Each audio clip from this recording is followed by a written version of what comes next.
Okay, so next is question and answers.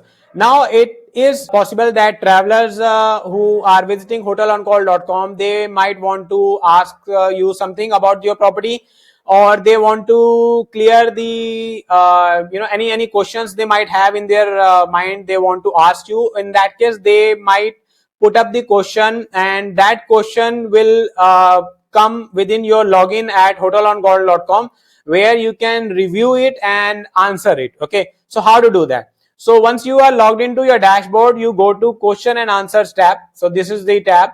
Now any question which has been put up by anyone, any traveler, that will show under pending tab. Now let's say this Lala Jain is someone, it's a dummy name just for the demonstration purpose. So this person has asked you a question on this date regarding this property.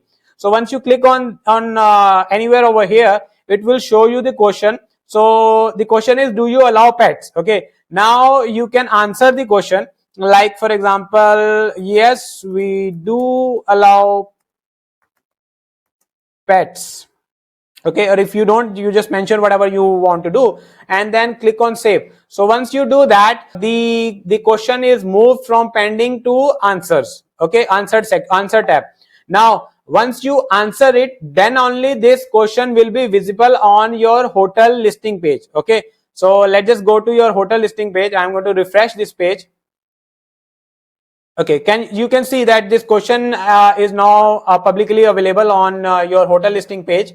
I'm going to just scroll down again to show you that this is your page only, and people can go and read that. Okay, so make sure you answer the questions which have been put up by travelers, and you properly answer them. Okay, now let's say there can be a scenario where someone has asked you a question which is not relevant to your property. Okay, let's say someone has asked you a question which is totally irrelevant to your property. And in that case, what you can do is, once you read the question and you think you should not reply that, because if you reply it, then it will go live on the hotel listing page of your property. Instead of replying back, if the question is not relevant, you can simply click on delete and then click on delete, and this question will be deleted. Okay, so you don't need to answer that question if in case the question is not relevant to your property or you think this is spam. Okay, so that's how you can manage questions which are being asked by travelers. You can just go to question and answers. You within the pending tab, you will see the question, answer it. Once you answer it, it will show under answer tab. Okay.